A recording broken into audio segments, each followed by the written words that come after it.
역대하 11장 13절부터 23절 말씀 마음을 집중하시고 함께 읽어보십니다. 온 이스라엘의 제사장들과 레위 사람들이 그들의 모든 지방에서부터 르호보암에게 돌아오되 레위 사람들이 자기들의 마을들과 산업을 떠나 유다와 예루살렘에 이르렀으니 이는 여로보암과 그의 아들들이 그들을 해임하여 여호와께 제사장의 직분을 행하지 못하게 하고 여로보암이 여러 산당과 숫염소 우상과 자기가 만든 송아지 우상을 위하여 친히 제사장들을 세움이라. 이스라엘 모든 지파 중에 마음을 굳게 하여 이스라엘의 하나님 여호와를 찾는 자들이 레위 사람들을 따라 예루살렘에 이르러 그들의 조상들의 하나님 여호와께 제사하고자 한지라. 그러므로 3년 동안 유다 나라를 도와 솔로몬의 아들 르호보암을 강성하게 하였으니 이는 무리가 3년 동안을 다윗과 솔로몬의 길로 행하였음이더라. 르호보암이 다윗의 아들 여림못의 딸 마할랏을 아내로 삼았으니 마할랏은 이새의 아들 엘리압의 딸 아비하일의 소생이라. 그가 아들들 곧 여우스와 스마리아와 사함을 낳았으며 그 후에 압살롬의 딸 마아가에게 장가들었더니 그가 아비야와 앗대와 시사와 슬로밋을 낳았더라. 르호보암은 아내 18명과 첩 60명을 거느려 아들 28명과 딸 60명을 낳았으나 압살롬의 딸 마아가를 모든 처첩보다 더 사랑하여 르호보암은 마아가의 아들 아비야를 후계자로 세웠으니 이는 그의 형제들 가운데 지도자로 삼아 왕으로 세우고자 함이었더라. 르호보암이 지혜롭게 행하여 그의 모든 아들을 유다와 베냐민의 온 땅 모든 견고한 성읍에 흩어 살게 하고 양식을 후히 주고 아내를 많이 구하여 주었더라. 아멘. 여기 11장에서 보면은 이제 통일 왕국이 분열되는 상황. 결국은 그것은 솔로몬 때에 너무 화려하고 사치스러운, 그래서 무절제함으로 인하여 백성들이 고통을 당한. 그러나 그 아들 르호보암 때에는 오히려 백성들의 그 무거운 짐들을 감해주기보다는 더 폭정, 그 아버지 때보다도 더 아주 철권 통치를 하겠노라고 선포함으로 말미암아 결국은 이제 솔로몬을 너무 솔로몬에게 시달렸고 르호보암의 반기를 들었던 그 여로보암을 중심으로 한 10지파 사람들이 이제는 그 나라를 쪼개는 거예요. 그렇게 해서 이제 이 남쪽에는 솔로몬의 정통성, 그는 이제 다윗의 왕국의 정통성을 이어가긴 하지만은 그러나 급격히 이제 세력이 약화되는 것이죠. 그래서 이 남쪽은 나라 이름을 유다라 정하고 거기에는 그 유다 지파와 베냐민 지파 두 지파로서의 남왕국 유다, 그 다음에 나머지 10지파는 북왕국 이스라엘이라는 나라 이름으로 거기에 나머지 10지파들이 이제 동맹을 이루어서 거기에는 반역을 일으킨 여로보암이 이제 새롭게 왕이 되는 거예요.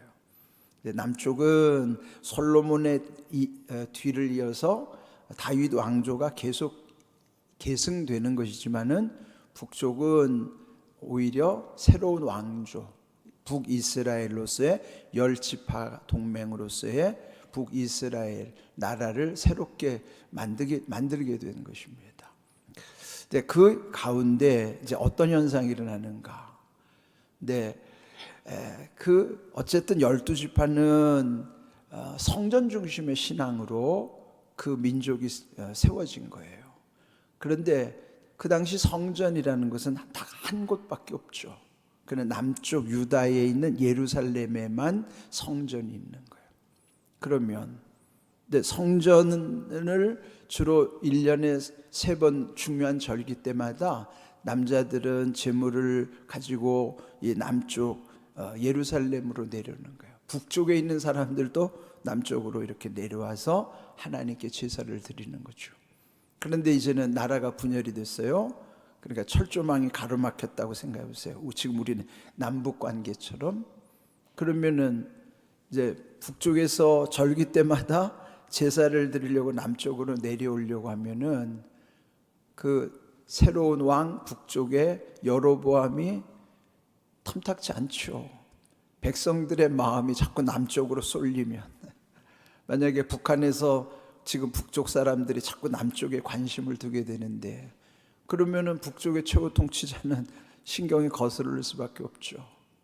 그래서 결국은 이제 북왕국 이스라엘의 여로보암이 그 북왕국에 지금 산재해에 있었던 그 레위 지파 사람들, 그리고 특별히 제사장들을 다 해임시켜 버린 거예요.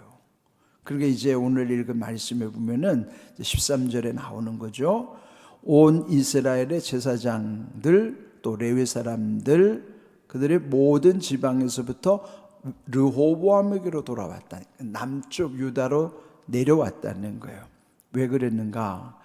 레위 사람들이 자기들의 마을들과 산업을 떠나 유다와 예루살렘에 이르렀으니 이는 여로보암과 그의 아들들이 그들을 해임하여 여호와께 제사장 직분을 행하지 못하게 하였다.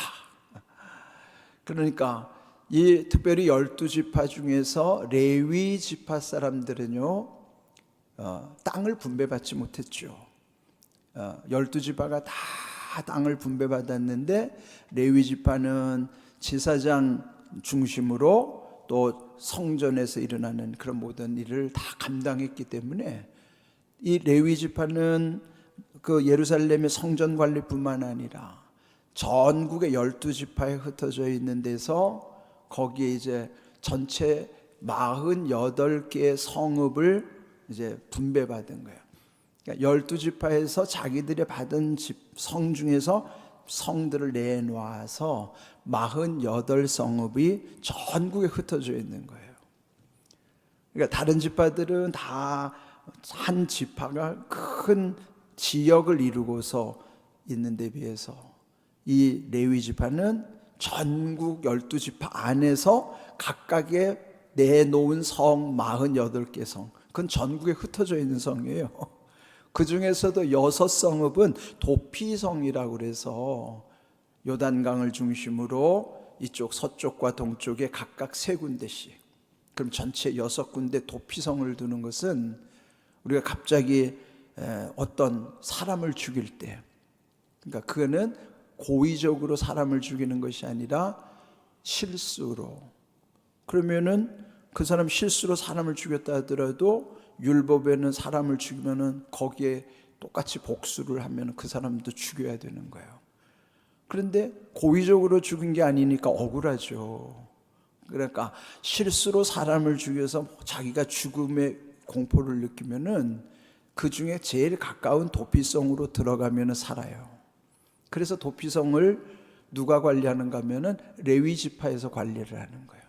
그게 전국에 6성읍이 있고 또 다른 42성읍 포함해서 전체 48개 성읍을 레위의 사람들이 다 거기에 분배를 받았으니 전국에 다 흩어져 있는 거예요.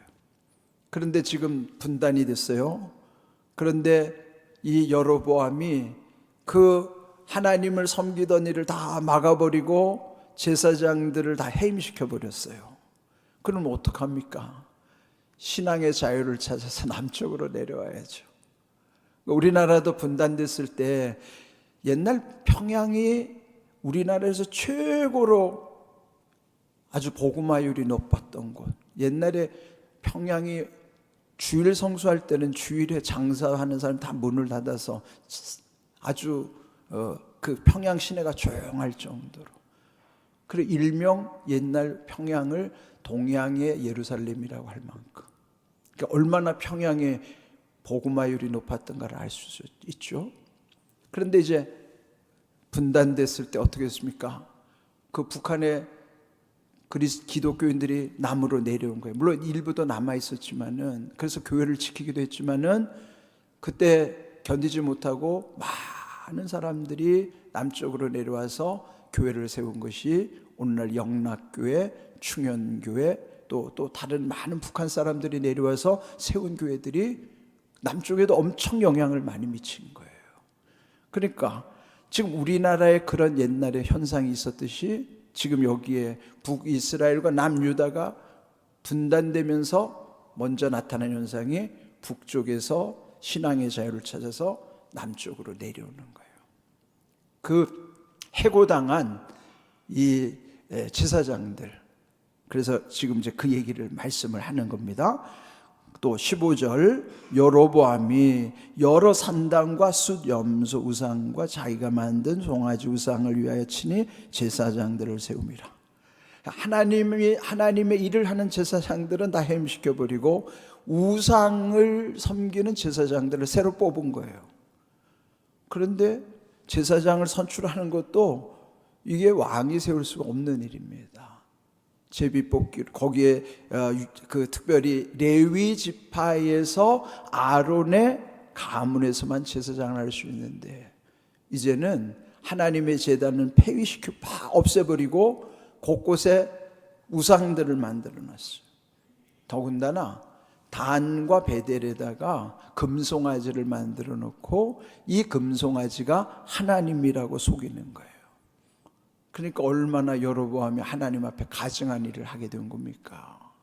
그렇게 해서 결국은 이 북왕국은 급속도로 우상숭배에 이제 만연하는, 그래서 하나님의 뜻으로부터 멀어지는 나라가 되기 시작한 거죠. 이럴 때 또 한 부류가 있었어요. 16절, 이스라엘 모든 지파 중에 마음을 굳게 하여, 마음을 굳게 했다는 것은 마음을 오로지 하여, 옛날 개혁 성경에 보면 마음을 오로지 하여, 그건 뭐예요? 마음을 굳게 지킨 사람들이 있었던 거예요. 그건 뭐예요? 신앙을 굳게 지키고 살았던 그 북쪽의 10지파 중에도 그런 믿음의 사람들이 있었다는 거죠. 그런 마음을 굳게 하여 이스라엘의 하나님 여호와를 찾는 자들이 레위 사람을 따라 예루살렘에 이르러 그들의 조상들의 하나님 여호와께 제사하고자 한지라. 자, 제사장들은 어차피 해고당했으니까 그러면 살 길이 막막하잖아요. 그래서 결국은 예루살렘에 성전이 있는 곳으로 또 신앙의 자유를 찾아서 당연히 내려올 수 있어요. 그런데 나머지 10지파에 소속된 사람들 중에도 여로보암에게 동의할 수 없어서 그들 중에서도 신앙의 자유를 찾아서 하나님 여호와를 찾는 자들이 있었는데 그들이 레위 사람들을 따라서 예루살렘으로 왔다. 이 사람들은 대단한 사람들이에요. 그렇지 않아요? 그러면 자기 거기 모든 기반을 다 잃어버리고 오직 신앙의 자유를 찾아서 내려오는 사람들이에요. 마치 미국의 신대륙에 미국에 처음에 신앙을 자유를 찾아갔던 사람들, 영국에서부터 그 자기들의 신앙이 핍박당할 때 대서양을 건너서 메이플라워 호를 타고 미국의 처음 청교도들이 거기 갔었을 때 그 배 안에서 거의 절반의 사람들이 다 죽었어요. 그리고 그들의 신앙의 자유를 얻기 위해서 미국이라는 나라가 그래서 만들어진 거 아니에요? 그런 많은 죽어야 하고 기반을 잃어야 하고 그런 신앙 하나를 지키기 위해서 그랬던 역사가 있었던 것처럼 여기에 지금 이 분단된 이 나라에서도 북왕국 이스라엘의 그 여로보암의 그 우상 정책을 견딜 수 없어서 오늘 제목처럼 여호와를 찾는 자들이 레위인들과 같이 예루살렘으로 내려왔더라. 그 사람들은요, 얼마든지 자기가 살아가는 그 환경이 이미 다 기반을 잡고 있잖아요. 그런데 그런 걸 다 포기하고 내려온다는 거 결코 쉽지 않죠. 그러니까 이런 사람들은 정말 대단한 사람들이에요. 이런 분들이 있었기 때문에 오늘날 하나님 나라의 비전이 땅끝까지 계속 이루는 거예요. 자기 인생의 전부를 신앙을 위해서 목숨을 거는 이런 분들이 있다는 거죠. 오늘날도 있습니다. 아무리 시대가 험악하다고 하더라도요, 예? 그 엘리야 시대 때 엘리야 혼자서 남았다고 생각했지만은 하나님은 엘리야에게 말씀하시잖아요. 아직도 바알에게 무릎을 꿇지 않은 7천의 용사를 남겨두었다, 숨겨두었다. 여러분, 지금 이 세계의 선교 역사는 사람이 감당하는 게 아니에요. 하나님의 나라의 비전은 하나님이 주관하시는 거예요. 성령이 역사하시는 거예요. 거기에 우리는 쓰임받을 뿐이지 그 주도권은 하나님이 하시는 거예요. 그래서 지금 우리 눈에 드러나지 않는다고 없는 것이 아니라, 하나님은 하나님의 방식대로 우리 눈에는 드러나지 않아도 하나님의 나라를 위해서 숨겨놓은 자들이 있단 말이에요. 이렇게 신앙의 목숨을 거는 사람들을 통해서 하나님의 뜻을 이루어 가신다는 사실이 얼마나 귀한 일인가. 그렇게 해서 결국은 그들이 내려와서 또 17절을 보면은 그러므로 그 결과 3년 동안 유다 나라를 도와 솔로몬의 아들 르호보암이 강성하게 되었다. 3년이라는 걸 왜 강조했냐면 남쪽 유다에도 솔로몬 아들 르호보암이 3년 동안은 강성했다. 그럼 그건 뭐예요? 그 이후에는 거기도 시들시들해진다는 얘기예요. 그러면 그 3년을 강하게 했던 이유가 뭘까요? 북에서 내려왔던 이 여호와를 찾는 사람들, 그들을 일컬어서 경건한 자들, 그들 덕분에 오히려 르호보암이 강성해졌다는 거예요. 그건 다시 우리나라에 적용하면은 북에서 신앙의 자유를 찾아 남으로 왔던 사람들이 영락교회, 충현교회, 또 많은 교회들을 세우고, 그때 내려왔던 북한 사람들이 한국 경제에 엄청난 공헌을 하는 거예요. 우리나라가 강성해진 여러 가지 이유 중에 하나는 그 북에서 신앙의 자유를 찾아 내려왔던 사람들이 이 나라를 일군 거예요. 현대그룹의 정주영 회장도 북에서 내려온 사람 아니에요. 예? 그러니까 이런, 우리 지나고 나면은 지난날에 우리나라를 하나님이 어떻게 역사하셨는가를 보면 놀랄 정도예요. 우리는 그 당시는 그런 걸 알지도 못했지만 지나고 났더니 그 배후에 하나님이 역사하신 이 놀라운, 그래서 오늘날 대한민국이 세계 10대 경제 강국이고 5대 군사 강국이 됐다는 게 이게 우연이 아니죠. 하나님의 은혜죠. 이런 것을 우리가 생각하면 또 앞으로 미래에 대한 것도 하나님 나라의 비전은 우리가 하는 것 같지만 우리가 하는 거 아니에요. 하나님이 하시는 거예요. 그래서 우리는 하나님의 나라의 비전을 품고 그 기도하고 순종하는 것이 우리가 하는 것이지, 그를 주도적으로 완성해 가시는 이는 하나님이요 성령께서 이끌어 가시는 거예요. 그러면 여기 오늘 여호와를 찾는 자들을 일컬어 성경은 그들을 뭐라고 표현하면 경건한 자라고 표현하는 거예요. 시편 32편 6절 말씀 우리 함께 읽어봅시다. 이로 말미암아 모든 경건한 자는 주를 만날 기회를 얻어서 주께 기도할지라 진실로 홍수가 범람할지라도 그에게 미치지 못하리이다. 빨간 글씨를 주목하세요. 경건한 자에게 뭘 주신다고요? 기회를 주시는 거예요. 무슨 기회요? 하나님 만날 기회. 경건한 자에게 최고의 은혜는 하나님 만날 기회를 주신다는 거예요. 열고 계신다는 거예요. 그게 얼마나 큰 은혜인지 몰라요. 그럼 하나님 만날 기회를 얻어서 뭘 할까요? 기도하는 거예요. 기도하는 거는 그게 최고의 복이에요. 하나님과 통하는 것이 가장 중요한 거죠. 기도는 하나님과 통하는 채널입니다. 그래서 경건한 자, 기회, 기도라고 하는 것이 다 연결되는 거예요. 그럴 때 홍수가 범람한다는 건 재앙이 다가온다고 해도 그 재앙에 이르지 않게 하시겠다는 약속이죠. 여기에 신앙의 자유를 찾아와 자기들의 목숨을 걸었던 지난 날에 우리 신앙의 선조들 뿐만 아니라 오늘 여기에도 이 엄혹한 시대에도 여호와를 찾는 자들을 통해서 하나님께서 이루신 것, 오늘 이 시대에 또 우리도 하나님을 찾는 경건한 자들에게 주시는 그 약속이 하나님 만나는 기회와 하나님께 기도할 수 있는 은혜, 이걸 여러분 기억하십시오. 우리가 날마다 주님의 은혜 안에 살아간다는 게 얼마나 귀한 일인가. 여호와를 찾는 것이 우리에게는 기회예요. 기도할 수 있는 길을 열어주시는 거예요. 이런 귀한 은혜를 누릴 수 있기를 주님의 이름으로 축복합니다. 아멘.